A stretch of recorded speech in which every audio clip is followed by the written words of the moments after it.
El Parlamento recibió en régimen de comisión general al ministro del Interior y otras autoridades para brindar detalles sobre el caso de Alejandro Astesiano. Y mientras avanza el proceso judicial, la oposición manifiesta preocupación por los hechos y por las explicaciones que ha brindado el gobierno, que a la vez se sigue viendo golpeado con cada nuevo capítulo de esto. ¿Cómo puede impactar precisamente este caso en la imagen del presidente y de su gobierno? ¿Y qué consecuencias puede tener a corto, mediano y largo plazo esta estrategia de que la culpa de todo es del adversario político y de las administraciones anteriores? Hoy en La Letra Chica, Astesiano, no soy yo, sos vos. Nunca fue el jefe de la seguridad presidencial. Cuando llego al aeropuerto de Carrasco, a la base aérea, se me informa por esta propia persona, el jefe de la seguridad, de mi seguridad. Nunca fue el jefe de la seguridad presidencial. Esto es terrible, ¿no? Esto sería peor.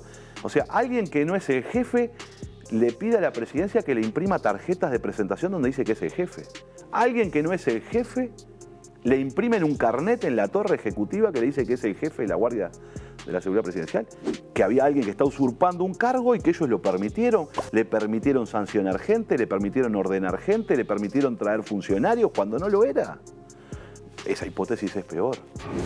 Resolución de un viaje al Congo.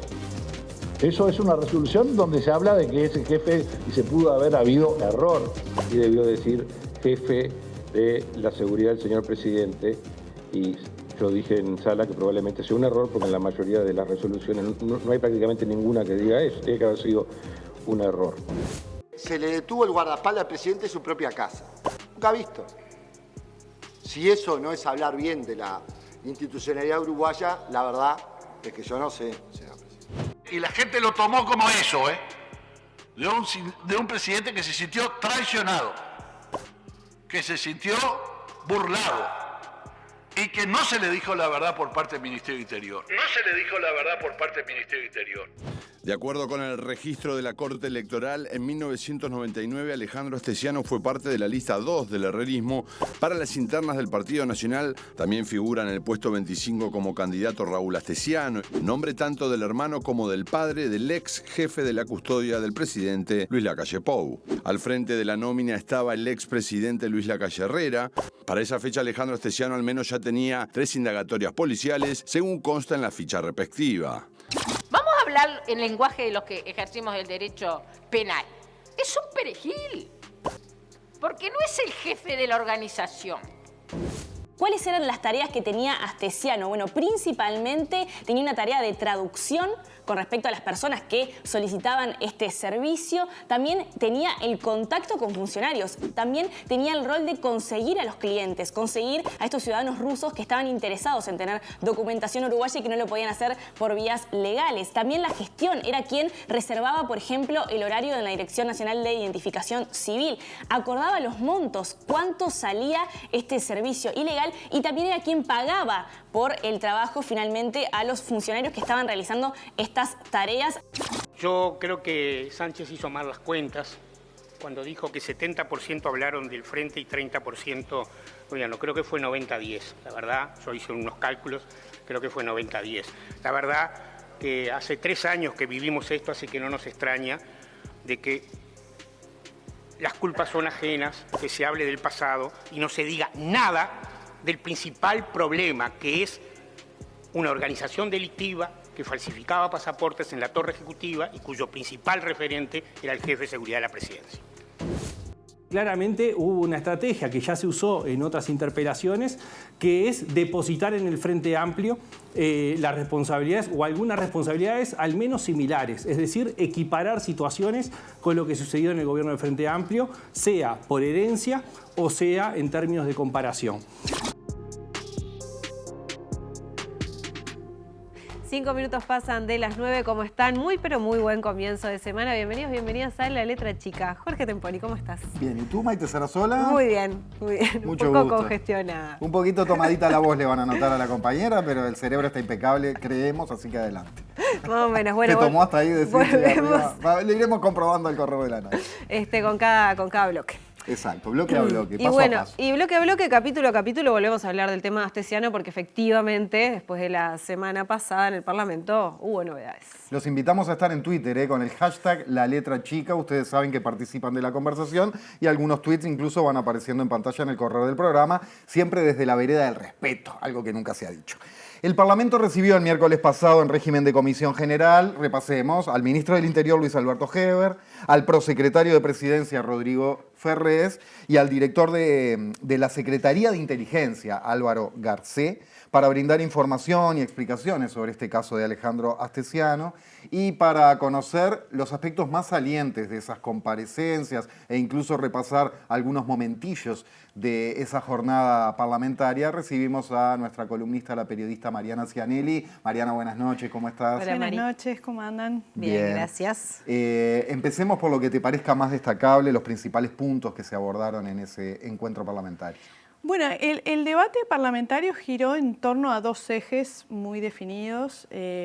Por un lado, la coalición defendió al gobierno y al presidente Luis Lacalle Pou y manifestó, como veíamos en el tape inicial, que se trató, digamos, de algo que no estaba previsto, ¿no? Que el presidente había sido engañado. La oposición, por su parte, lo que intentó resaltar una y otra vez es que existía una responsabilidad institucional en lo que sucedió. Es decir, en esto de buscar explicaciones de cómo llega alguien con el prontuario de Alejandro Astesiano, ¿no?, a ser jefe de seguridad, un cargo muy importante en el marco, ¿no?, del gobierno, que también estaba integrando una organización criminal y tenía un rol privilegiado para acceder a cierta información que podía beneficiar a esa organización, ¿no? Entonces, bueno, un poco el debate giró en torno a esos dos ejes. En el caso del Frente Amplio, el senador Alejandro Sánchez, que fue el miembro convocante, sobre todo cuestionó cómo fueron los procedimientos, que de esto se habló mucho en las últimas semanas por parte del gobierno para acceder a los antecedentes y a las anotaciones de Astesiano previamente, ¿no? Antes de designarlo.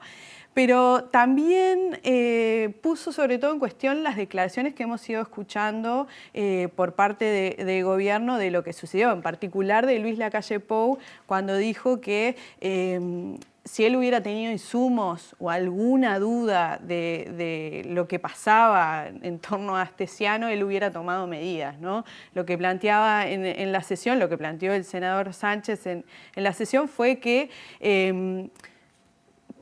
puso en cuestión eso, ¿no? Si después de 23 años de conocer a Astesiano no tenía realmente ninguna idea de ese historial delictivo que tenía, ¿no? Y si les parece, bueno, vamos a escuchar las palabras de Alejandro Sánchez en el Parlamento. Muy bien, lo vemos.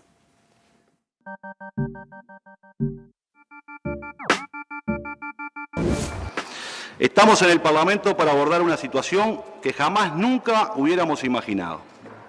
Desde la Presidencia de la República se le abrieron las puertas de par en par al crimen organizado y tal vez hasta vinculaciones con la mafia rusa, montando un esquema de corrupción para facilitar pasaportes para actividades ilegales a nivel internacional. Este es el drama de hoy, originado por un conjunto de decisiones que el presidente y los máximos jerarcas del gobierno tomaron con desidia y poco apego al profesionalismo para gobernar en base a improvisación y a la escasa transparencia. Se ha demostrado que se montó en el corazón del gobierno un esquema de corrupción que era orquestado por el jefe de la seguridad presidencial, a quien el presidente Lacalle, un día después de su detención en la propia casa presidencial, lo definió como profesional intachable, al tiempo de asegurar que estaba sorprendido y que este era un balde de agua fría. El presidente de la República y el gobierno, entiendo yo, señora presidenta, deben empezar por decirnos una vez por todas toda la verdad, pero la verdad entera. No queremos que se sigan ocultando la realidad diciendo medias verdades, contando historias por la mitad, ubicando responsabilidades en otros, fundamentando que fueron sorprendidos en su buena fe y que de última esto es una acción de una persona que traicionó la confianza.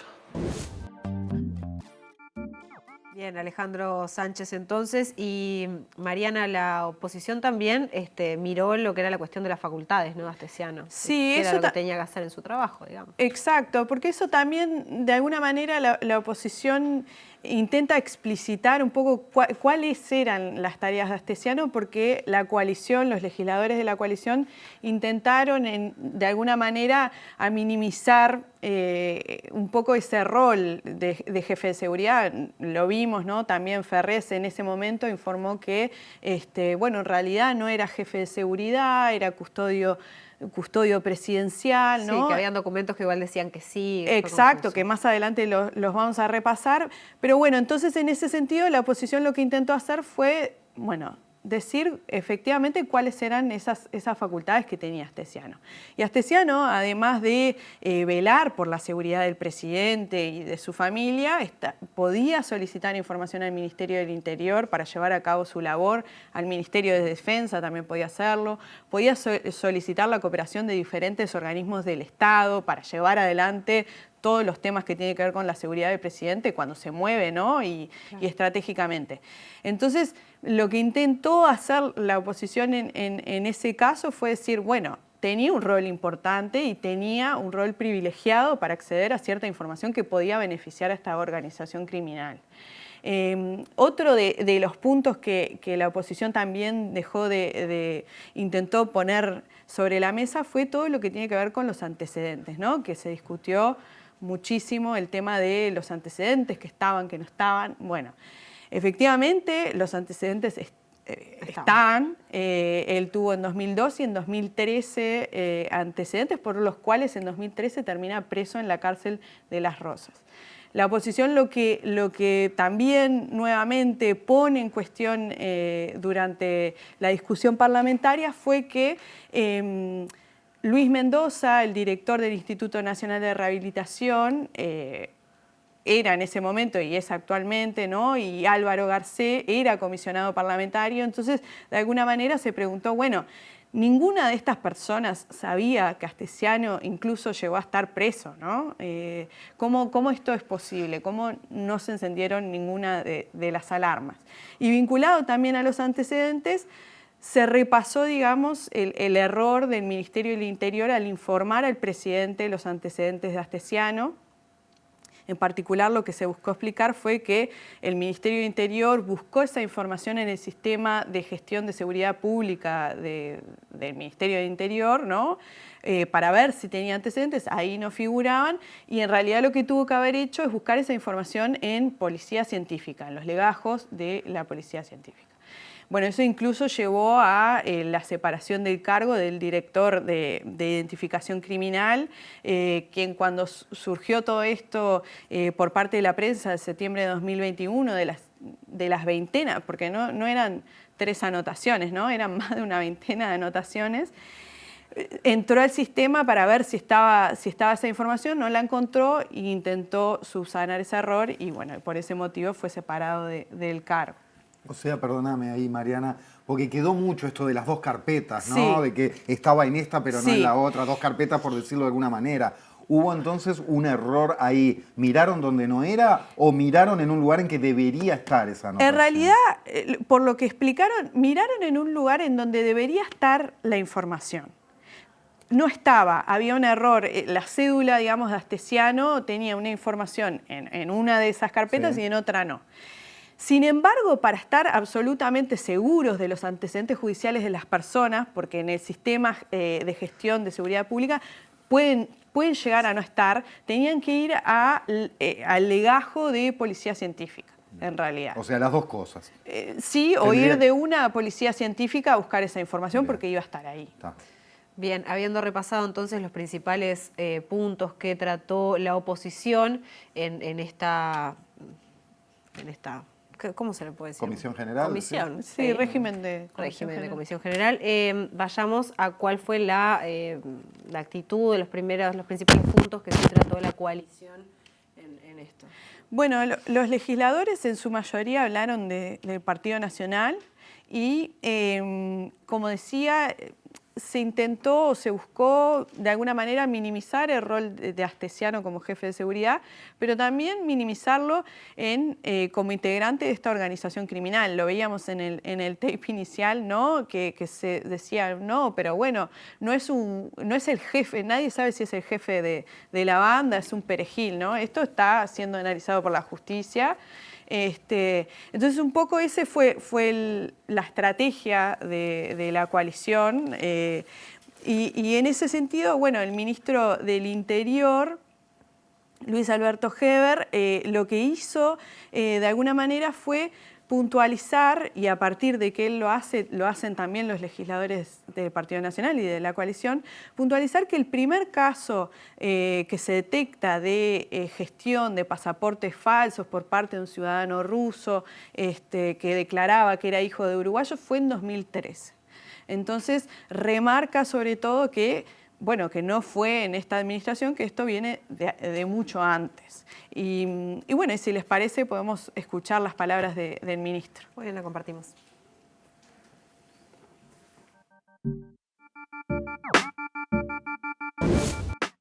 Esta situación que empezó, como dije, en el 2013, continúa. El tema de la línea de tiempo de la Dirección Nacional de Identificación Civil. Septiembre del 2018, se detectan 2 casos de ciudadanos rusos con la misma maniobra. No se expide el pasaporte y se comunica vía interna al Ministerio de Relaciones Exteriores. 2018. Está claro, ¿no? No era nuestra administración. La organización estaba funcionando. Junio del 2019. No era nuestra administración, ¿eh? Se detectaron 7 casos. Se logra ubicar el único ciudadano uruguayo vivo, cuya partida de nacimiento fue utilizada como parte de la maniobra. Confirma la existencia de una organización. Se remitió el expediente a Interpol y a la Fiscalía. La Fiscalía en ese entonces, en el 2019, archiva el caso. Y nosotros teníamos el nombre de la persona viva que decía que no tenía descendientes, de la administración de ellos. Nosotros simplemente señalamos que en el 2019, en otra administración, se archivó este caso cuando Identificación Civil había encontrado esta organización. Acá tenemos la confirmación de una organización. Piso 4, torre ejecutiva, no.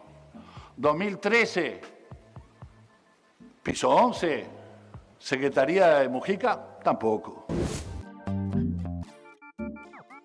Bien, Mariana, entonces repasó números, además de mirar para atrás. Exacto, y un poco repasó estos números haciendo énfasis en esta idea de, bueno, miren también lo que sucedió durante la gestión del Frente Amplio. Y en ese sentido informó que de 2013 a 2019 se gestionaron 140 pasaportes falsos y entre 2020 y 2021 55.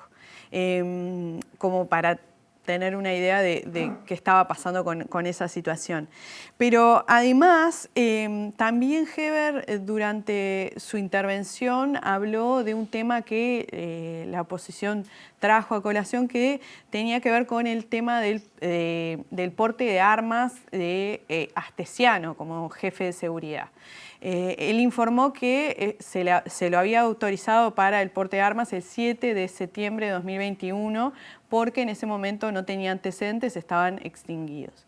La diaria informó al día siguiente que que justo coincidía el día, digamos, que lo autorizan, coincide con el día en que trasciende la cantidad de indagaciones por diversos delitos que tenía en la prensa, que tenía Astesiano, ¿no? Ahí se lo autoriza. Pero además, que independientemente de si tuviera antecedentes o no, lo que se analiza a la hora de autorizar el porte de armas es toda la información policial de la persona. O sea, no solamente si tenía antecedentes, entonces, recordemos nuevamente, tenía más de una veintena de anotaciones, de indagaciones por distintos delitos, desde hurtos a estafas, ¿no? Y bueno, también queda la duda, porque el Ministerio del Interior no responde ante esa consulta, de qué pasó ese año y medio con el porte de armas. ¿Utilizaba armas, tenía armas o las utilizaba sin autorización? ¿Qué pasó en ese entonces? No se sabe bien. Mariana, brevemente y para cerrar por hoy en este primer bloque, el prosecretario de Presidencia, Rodrigo Ferrés, también estuvo. ¿Qué dijo? Bueno, sorprendió un poco la intervención de Ferrés en el Parlamento, justamente porque presentó una información que no estaba hasta ese momento, que fue negar que Astesiano era jefe de seguridad presidencial. Dijo que en realidad tenía un contrato como adscripto que a partir de un cambio de reglamentación de 2006 que habilitaba que los custodios pudieran no ser policías. Si les parece, repasamos brevemente las palabras de Ferrés. Bueno, lo vemos.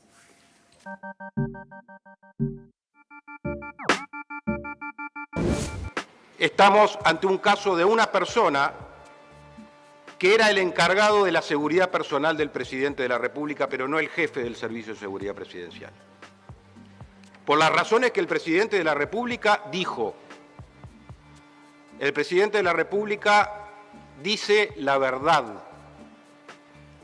Nosotros no podemos dejar pasar de ninguna forma que se quiera insinuar o decir implícita o expresamente que el presidente de la República no dijo la verdad.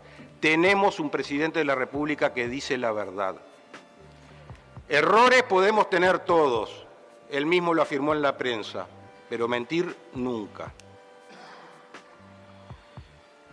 En el 99, como decía el senador Sánchez, se lo conoció, tuvo una participación el señor Astesiano en el año 2004 en una campaña electoral, y efectivamente en el 2019 cumplió con determinadas tareas vinculadas a la seguridad en lo que todos saben cómo son los actos de campaña y punto. ¿Por qué se lo designa o se lo contrata como adscripto? En primer término, porque con el cambio de regulación del Servicio de Seguridad Presidencial, el nuevo sistema del año 2006 habilita a que existan custodias que no sean policías, que sean contratados bajo un régimen de contrato de adscripción. Así se lo contrató porque se le tenía confianza y realizaba correctamente su tarea. Y porque la información que obtuvimos en la transición y en el año 2021 no contenía ningún antecedente judicial. ¿Que existían indagatorias? Por supuesto. Eso no son imputaciones, son indagatorias. Para cerrar entonces, Mariana, sobre la participación de Ferrés que veíamos. Bueno, se cuestiona un poco además que la resolución de contratación no está en la página web de Presidencia de la República, sí está la destitución. Entonces es imposible, digamos, chequear si esta información es del todo correcta, ¿no? Porque hasta el momento lo que tenemos son distintas resoluciones que indican que Astesiano firma, incluso firmadas por el propio Ferrés, como jefe de seguridad de presidencia. Lo nombran con ese cargo, digamos. Lo nombran con ese cargo, nombro una para cerrar. Por ejemplo, hay una resolución. Estamos viendo uno de los documentos en pantalla. Hay una resolución firmada, no llego a ver ahí cuál es, pero bueno, hay una resolución firmada el 23 de diciembre de 2021, previo a un viaje al Congo con Luis Lacalle Pou, donde se señala la comitiva estará integrada por diferentes personas, más el señor jefe de seguridad presidencial, Alejandro Astesiano. Esto está firmado por Ferrés. Claro, la que estamos viendo en pantallas donde suspende a Amaro, me parece. Bueno, es ese otro documento del 2 de mayo de 2021. Justamente él sanciona al subjefe, a alguien que estaría, digamos, subordinado a él, y firma como jefe de seguridad, incluso tiene la potestad de sancionarlo. Entonces pone un poco en cuestión este argumento de que no sería jefe de seguridad. Y que se ha dicho que pueden ser errores administrativos, pero bueno, serían errores. Hay varios, más de uno. Mariana Cianelli, muchas gracias por Muchas este gracias raconto a de usted. episodios en el Parlamento. Gracias. Ya sigue la letra chica con este tema, ya viene Oscar Botinelli, en el último bloque Mario Vergara, no se vayan.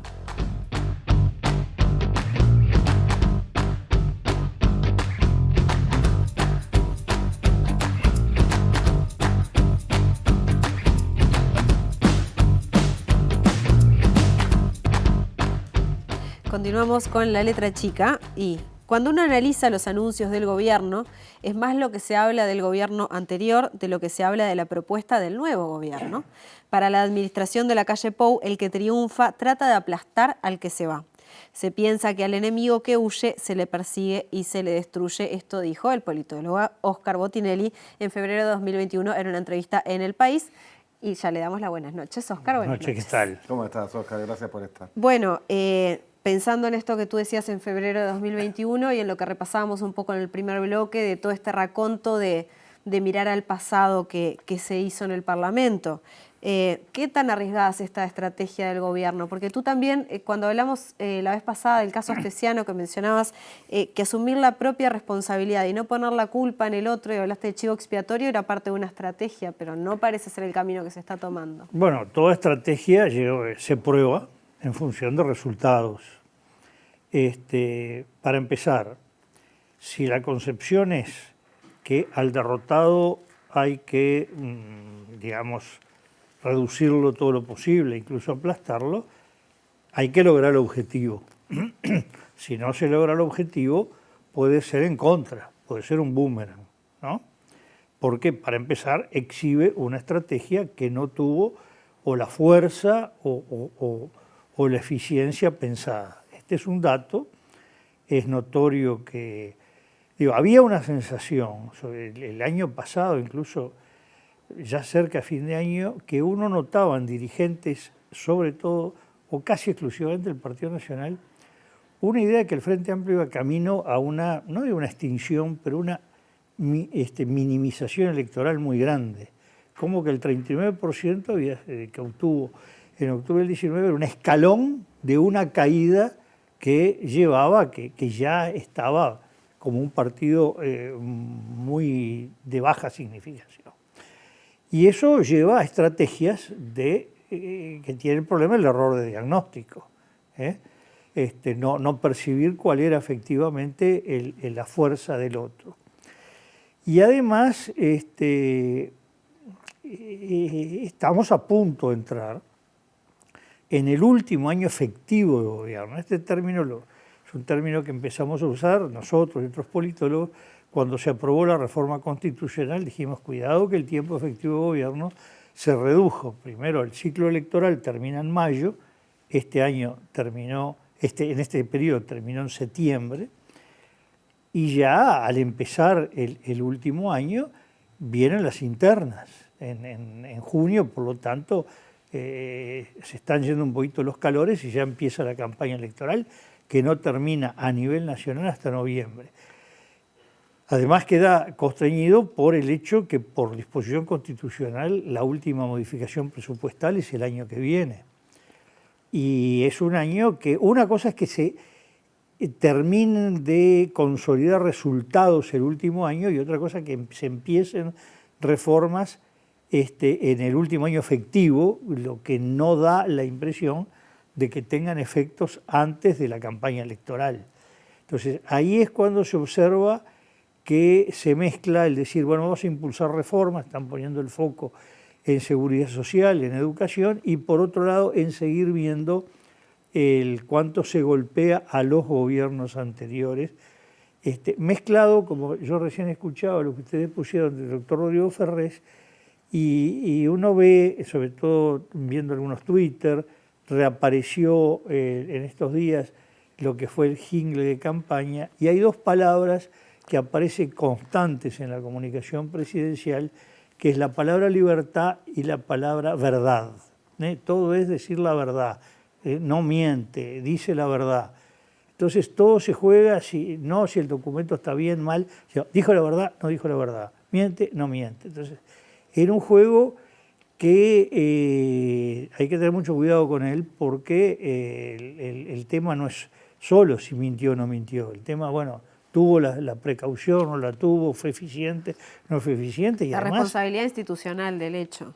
Claro, responsabilidad institucional, la capacidad que se demuestra para ser efectivo en un cargo. Esto se pueden ver manuales de conducción empresaria sobre cómo se evalúa lo que hace un número uno en las decisiones que toma, que no es solamente decir, si no mintió está todo bien, no es necesariamente. Pero y en la estrategia, al menos no sé lo que uno observa, o capaz que es una sensación, pero no hay más como una cuestión de llevarlo a un lugar personal, tanto lo que fue esa conferencia de prensa el lunes después de la detención de Astesiano, un lugar más emocional, más de sentir, de hablar de la familia, de la actitud del presidente y después también del resto, porque yo que sé, en el Parlamento, por ejemplo, llegaron a hablar de lo que era quebrar la confianza, por ejemplo, ponían el ejemplo de una pareja cuando hay una infidelidad.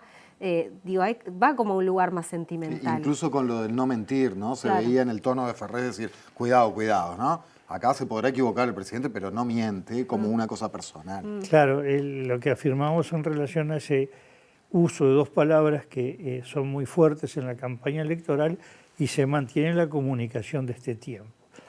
Pero hay un hecho que es el siguiente. El estilo que ha manejado este gobierno, como presidencia y como exhibición de coalición, ha sido mucho la exhibición de la fotografía. Cada vez que hay una instancia parlamentaria importante, interpelaciones, caso esto de la Comisión General del Senado, siempre fue que normalmente hay un planteo inicial, en el caso de interpelación, y tuvo un formato de interpelación, aunque no haya sido, es decir, alguien que hace la función de interpelar, luego lo que viene a ser la defensa del gobierno, de él o los interpelados, vuelve a hacer como una especie de resumen el interpelante y normalmente se pasa a un cuarto intermedio y ahí viene la fotografía. Y esta vez hubo muchas señales muy importantes. Una, que en la fotografía hay un solo senador titular del Partido Colorado, el senador Germán Coutinho, que además hizo un discurso muy fuerte de compromiso y apoyo al presidente de la República, y un senador suplente. De los otros, el Partido Colorado tiene 4 senadores, de los otros 2, uno de ellos tampoco estuvo, sino que estuvo su suplente. Es decir, de los 4 senadores colorados había 2 suplentes en la sesión. Y no apareció nadie de Cabildo Abierto en la foto. Más aún, el líder de Cabildo Abierto, el senador Manini Ríos, no estuvo en la sesión, tuvo el asiento vacío. Y el presidente de Cabildo Abierto, el segundo senador, no habló. Incluso estuvo algunas horas fuera de la sesión. Habló el senador Lust, suplente, ahí no hay ninguna connotación política, porque el titular estaba, como algunos otros, en un viaje a la Unión Interparlamentaria Mundial, y fue el que habló, ¿no?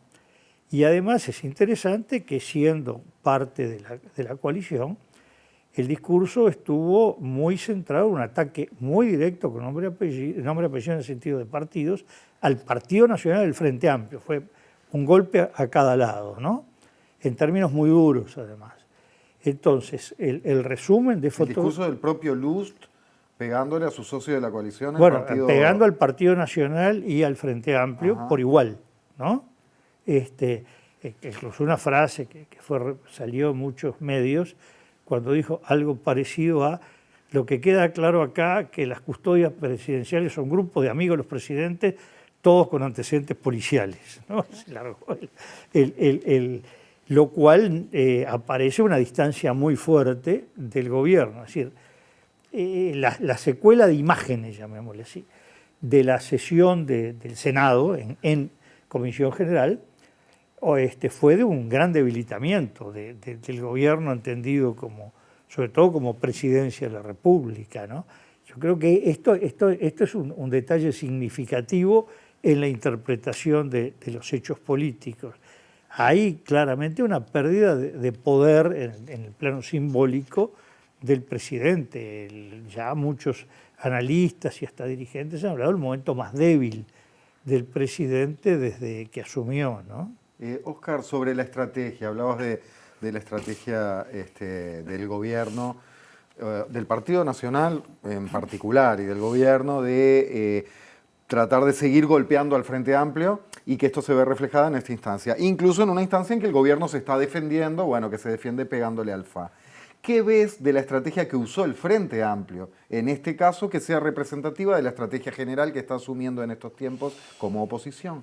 Bueno, el Frente Amplio ha logrado, sobre todo, no sé, últimos 2 meses, el tener una línea más homogénea, coherente, en golpear en debilidades importantes del gobierno, en 2 planos.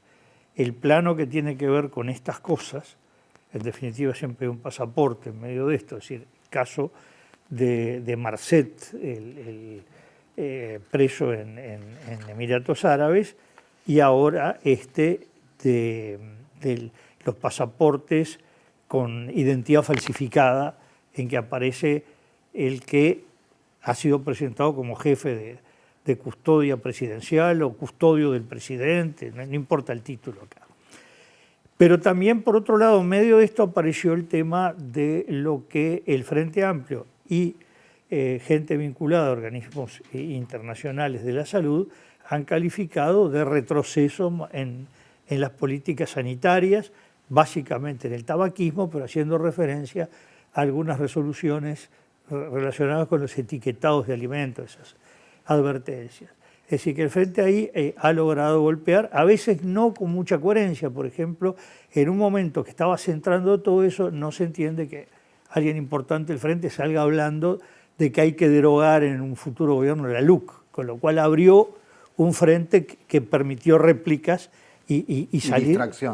Y distracciones cuando el gobierno, yo diría que está así, la presidencia, ¿no? Porque acá la palabra gobierno es muy confusa, porque por un lado hay una coalición que integra básicamente 3 partidos.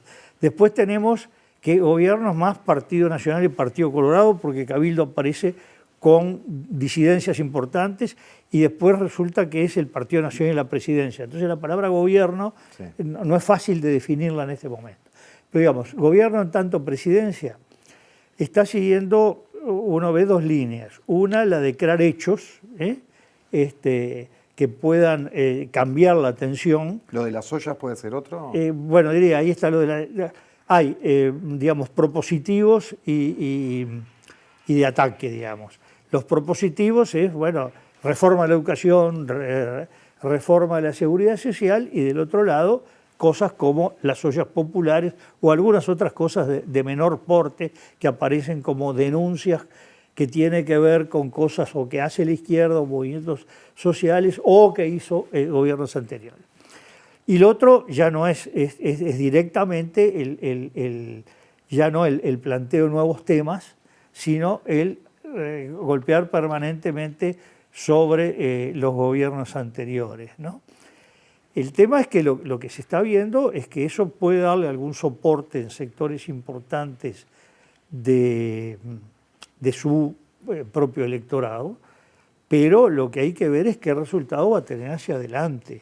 Y sobre todo en cuanto, porque, atención, una cosa es lo que puede dar opinión pública en tanto a voto, pero el voto es en el 2024. Eso te iba a preguntar, todavía si hay con un tramo. encuestas se sabrá o si hay que esperar a las elecciones. Que Bueno, sean la digo, verdad. sí, pero el tema es que más allá de eso, hay por lo menos un año entero, la culminación de este año, que dice que este año no termina el 31 de diciembre, sino el 24 de noviembre, ¿no? Porque juega Uruguay, empieza el Mundial. Y el año que viene. Y ahí sí el gobierno tiene que remar para obtener algunos avances, donde se ha jugado con mucha fuerza a la reforma de la seguridad social y a la reforma de la educación, ¿no? Y Óscar, en el sentido ese que respecto a la reforma de la seguridad social, este anuncio de que se llegó a un acuerdo en la interna de la coalición, de que finalmente, bueno, hay humo blanco para ellos, ¿es una señal de unidad en este momento donde se dan los hechos que tú estabas comentando, por ejemplo, respecto a Cabildo? Bueno, lo que se sabe es que hay una facilitación de toda la coalición a que el proyecto lo apruebe el jueves el Consejo de Ministros, entre la Cámara de Senadores, y un acuerdo que supongo que es de todos los partidos, Ahí pueden aparecer algunas diferencias. que es nombrar la comisión especial, que es habitual en el Parlamento, temas grandes, se nombra una comisión especial donde gente más que tiene que ver con el tema específico. Pero ahí se verá, por lo pronto ya se sabe que viene un pedido del Frente Amplio, pero no solo del Frente Amplio, de una cantidad de organizaciones y de expertos o académicos para dar sus opiniones sobre una ley que todavía no se conoce bien el articulado, pues recién hoy se presentó. Y ahí, por un lado, uno ve que la presidencia da como un hecho que esto se aprueba en el sentido que se trata en comisión, se aprueba en comisión, va a reunión de Senado y se aprueba en el Senado para que empiece el año con una discusión rápida y aprobación en la Cámara de Diputados. Y bueno, no es del todo seguro que eso ocurra, incluso no es del todo seguro que se apruebe al cierre de este año en la Cámara de Senadores. Va a haber que estar expectante a ver qué sucede. Yo creo que los anuncios son un poco más optimistas de lo que uno ha auscultado por ahí, ¿no? Óscar Botinelli, politólogo y columnista de este programa, gracias como siempre. No, muchas gracias. Bueno, quédense que ya seguimos. Perfecto. Quédate 15.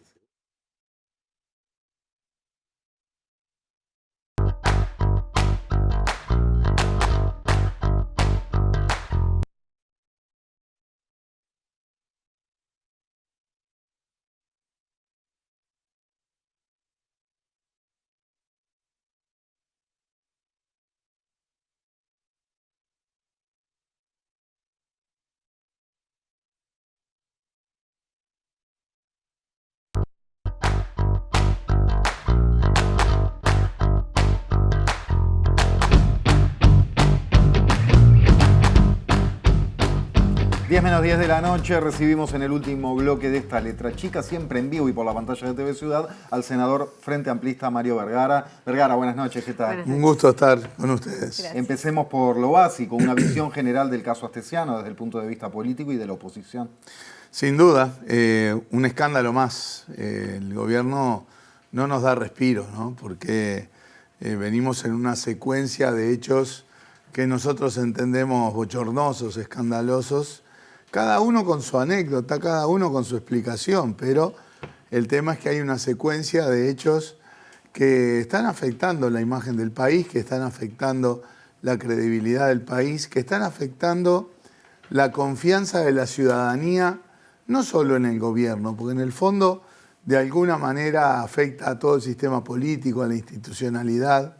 Y bueno, y este caso en particular que tiene ribetes difíciles de creer. Creo que si 2 meses antes alguien nos dice, mirá que va a saltar que el jefe de la custodia presidencial es parte de una banda que hace pasaportes truchos para ciudadanos rusos, nadie podía decir, está, seguro que va pasar. La fonía. ¿La pelusilla o No, ya afonía vengo de hablarnos? Vengo, no solo. Bueno, estamos contribuyendo un poquito en este rato. Pero las ideas son las mismas. Redondee que le interrumpí. No, el punto es que es un caso escandaloso en donde a veces se quiere poner el foco donde nosotros no vemos que sea el centro político, ¿dónde? ¿Verdad? Bueno, acá si el tema es que el presidente decidió por su confianza personal poner a alguien y que fue traicionado en su confianza. Bueno, problema del presidente. El tema acá es que hay una institucionalidad que por algo revisa los antecedentes para ni más ni menos que la custodia presidencial, que no solamente se encarga de la custodia de la persona del presidente, sino que coordina información de todos los estamentos del Estado, en muchos casos información sensible, coordina cuando visitan otros mandatarios, otros jefes de Estado del Uruguay, con la Fuerza de Seguridad Extranjera, coordina cuando el presidente viaja, o sea, es un rol muy importante y es un rol institucional. Hay que ver acá la erosión a la institucionalidad. Acá no estamos eligiendo, no sé, quién va a manejar la camioneta de los chiquilines para la escuela. No es un tema de la confianza personal. Hay un proceso que implica revisar antecedentes, si se le avisó o no se le avisó. Primero el presidente dijo que no, después que sí, después que no se acordaba. Si se advirtió o no se advirtió. El secretario de Inteligencia Estratégica del Estado confirmó el otro día que él personalmente había advertido al presidente de los antecedentes de esta persona. Pero eso dijo Garcés. Eso lo dijo Garcés en la Comisión General, exacto. ¿Y a qué conclusiones llegan, perdón, pero justamente yendo a lo que fue estas varias comparecencias el miércoles en el Parlamento? ¿A qué conclusiones llegan? Bueno, que realmente hay una situación escandalosa. Es decir, acá la discusión no es, era el jefe de la custodia, era uno más, era un perejil, era... No, todo eso es humo alrededor del hecho de que quien el propio presidente, que no miente, dijo que era el jefe de la custodia, era el jefe de la custodia, que en el 4º piso de la torre ejecutiva hacía reuniones en donde coordinaba con sus secuaces actos delictivos, ¿sí? Y eso no lo decimos nosotros, lo dice la fiscal en la propia documentación de la Fiscalía. Hay una banda criminal que operaba desde ahí y eso es muy grave, es muy grave. Y cuando uno ve que está integrada por alguien que el propio presidente eligió para su custodia personal, ignorando las advertencias que la institucionalidad exige, ¿verdad?, en cuanto a los antecedentes judiciales, en cuanto a las indagatorias policiales, bueno, nos parece que trasunta un parecer muy equivocado del presidente en esa materia, no entender que no estaba definiendo una custodia para una cuestión familiar o personal, sino para una institución, que es la Presidencia de la República, y que esas cosas no pueden hacerse. Y si encima esto queda en este contexto de banda delictiva, con pasaportes uruguayos que circulan en el exterior y que están cada vez más cuestionados después de lo que ya pasó con el caso de Marcet, nos preocupa mucho la institucionalidad, un montón de cosas que no fueron respondidas y no quedaron claras. El propio ministro diciendo que el Ministerio del Interior le mintió al presidente. El Ministerio del Interior le mintió al presidente, lo dice el ministro del Interior y el ministro del Interior no da un paso al costado. O sea, hay cosas que no se entienden, hay responsabilidades que quedan difuminadas. ¿A quién se consultó sobre los antecedentes de Astesiano? Recién lo discutían acá, ¿verdad? Claramente no se fue a la fuente que debió irse de primera, ¿sí?, que es la policía científica. Ahí hubiera quedado claro. Es más, el Astesiano, que estuvo preso en 2013, la causa termina definiéndose en septiembre del 2014. En septiembre de 2014, Astesiano era custodia de la calle Pou en la campaña electoral del 2014. En ese mismo momento en que se cerraba, digamos, la causa de Astesiano, que fue imputado por los delitos y no volvió a la cárcel porque ya había cumplido la prisión preventiva. O sea, es imposible pensar que el presidente no tuviera conocimiento de con quién estaba tratando. Aún así, decidió ponerlo en un lugar estratégico, en un lugar privilegiado por el manejo de información, por el poder que desde allí se ejerce, por las responsabilidades institucionales que tiene la custodia del presidente.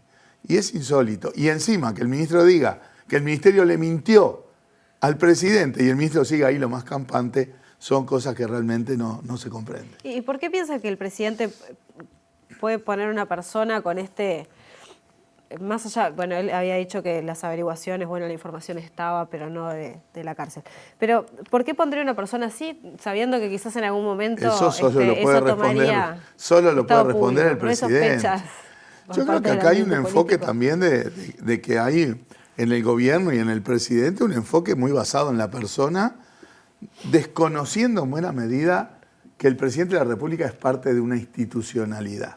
Acá lo que se ignora es la institucionalidad, se la pasa a un segundo plano y todo pasa a una cuestión personal del presidente. Y eso no puede ser así. La fortaleza institucional que tiene el Uruguay hay que sostenerla. Nos enorgullece cada vez que salen los rankings de la democracia en el mundo y el Uruguay está muy bien posicionado. Nos llenamos la boca con el tema de la fortaleza institucional del Uruguay. Eso hay que cuidarlo. Y hay un montón de hechos que se han venido dando en el último tiempo que debilitan la institucionalidad. Debilitan la institucionalidad en su funcionamiento y en su credibilidad, en su imagen, en su reputación. La entrega ilegal del monopolio en el puerto. El tema del pasaporte a un narco en Dubái para que saliera de la cárcel y hoy está prófugo de la justicia internacional. El caso de Astesiano. La confesión del presidente diciendo que toma resoluciones en base a pedidos de intereses particulares, como el caso del tabaco. Los escándalos en el caso del Ministerio de Turismo. O sea, son una secuencia de hechos, de escándalos, que erosionan la credibilidad del país, porque muchas cosas además tienen que ver con la imagen internacional, pero además, reitero, erosiona la confianza de la ciudadanía en el gobierno, pero por añadidura también se genera un manto de dudas sobre el sistema político, sobre la institucionalidad. Y eso es muy, muy negativo. ¿Cree, Vergara, que el Frente Amplio como oposición ha estado ágil en todos estos temas que usted acaba de mencionar? ¿O en algún caso reaccionó un poco, si me permite la coloquialidad, después que salta el tema? Capaz que con información privilegiada dentro del sistema político y en ciertos lugares. No, cada vez que saltan los temas es porque es la forma de enterarnos, porque en el caso de Astesiano salta el tema, y esta es una cuestión que hay que reivindicar de fortaleza institucional, porque en su momento y reservadamente actuó la Fiscalía y después el juez correspondiente. O sea, nos enteramos cuando se entera todo el mundo. Salta este caso delictivo. El caso de Marcet. Pero ¿quién era Astesiano? Capaz el Frente Amplio podía saberlo. Es que de hecho hubo 2 pedidos de informes del año 2020 que el Frente Amplio le hizo a Presidencia, al Ministerio del Interior, sobre la custodia presidencial, que nunca fueron respondidos. O sea, hubo una reacción en su momento de parte de los legisladores del Frente Amplio, que hicimos 2 pedidos de informes que el gobierno nunca respondió. De todas maneras, en todo caso, ahí era la duda de si se estaba poniendo a alguien con antecedentes. No imaginábamos que esa persona era parte de una asociación para delinquir a nivel internacional que le facilitaba pasaportes uruguayos a personas rusas, que además la investigación de Fiscalía, la investigación judicial recién empieza, porque ahora hay que explicar por qué esos rusos necesitaban pasaportes uruguayos, por qué no andaban por el mundo con los pasaportes rusos. Hay propiedades que aparecen a nombre de Astesiano, hay cuentas bancarias, bueno, ¿qué es eso? ¿De dónde sale? ¿Hay lavado de dinero? ¿Qué delitos fundamentan o son precedentes del lavado de dinero? ¿Está asociado esto a qué delitos? Toda esa investigación va para adelante, va a llevar un tiempo y nos vamos a ir enterando a medida que la Fiscalía avance en ese proceso. En otros casos también actuamos cuando nos enteramos. El caso de la entrega del monopolio en el puerto. Nos enteramos cuando el 2 de marzo del año pasado el presidente en la Asamblea General dice que llegó a un acuerdo con la empresa belga. Pero estuvo casi 2 meses el ministro para venir al Parlamento a explicar el acuerdo. Y a partir de ahí empezamos a rascar y empezaron a aparecer todas las razones por las cuales nosotros estamos convencidos que ese acuerdo es ilegal, viola la Constitución, que se hizo violentando todos los procedimientos, que hay delitos por parte de los jerarcas que actuaron abusando de funciones, delitos de falsificación ideológica, porque se entrega el monopolio del puerto de manera ilegal e inconstitucional sin un solo informe de nada, ni jurídico, ni económico, ni técnico, de nadie, ni del puerto, ni del Ministerio de Transporte, ni de Presidencia. Entonces, es como decir, vuelvo al tema de ningunear la institucionalidad, es como decir, el puerto es mío y se lo doy a quien quiero. Bueno, ahí hay abuso de funciones. Cuando nos fuimos enterando, hubo interpelación, hubo pedidos de informes, hubo llamados a comisión, hubo solicitudes de acceso a la información pública, porque todo esto también está caracterizado por una opacidad llamativa. En el caso del puerto, venían colgadas, como se cuelgan en la página web de Presidencia, todas las resoluciones de gobierno, en particular las de Consejo de Ministros. Pues estaba la 398, 399, 400, 402, la 401, que era el acuerdo con Catón Nací por el monopolio del puerto, tuvimos que ir a la justicia para que el gobierno nos la mostrara. O sea, la escondieron. Y ahora está este tema de la designación de Astesiano. Ahora está colgada la destitución, pero no aparece la resolución de designación en toda esa mosqueta de si era jefe, no era jefe, si era el custodio, no era el custodio. O sea, también hay opacidad en cuestiones que deberían ser mucho más transparentes y eso también preocupa. El Frente, a medida que fue descubriendo las cosas, actuó en consecuencia. Hizo interpelaciones, hizo llamados a comisión general, llamados a comisiones específicas, pedidos de informe, pedidos de acceso a información, las herramientas que tenemos como parlamentarios y la gestión política, la denuncia política desde el Frente Amplio como fuerza política, y creo que en ese sentido hemos ido actuando a medida que íbamos enterándonos y descubriendo información. Lo que está claro es que toda esta secuencia de cosas realmente nos preocupan enormemente, muestran a un gobierno que claramente no estaba preparado, no se hacen cargo, porque siempre la culpa es del gobierno anterior, ¿sí? Ahora Heber diciendo, bueno, esta organización ya estaba de 2013. Bueno, probablemente desde antes. Organizaciones criminales hay del principio de la historia.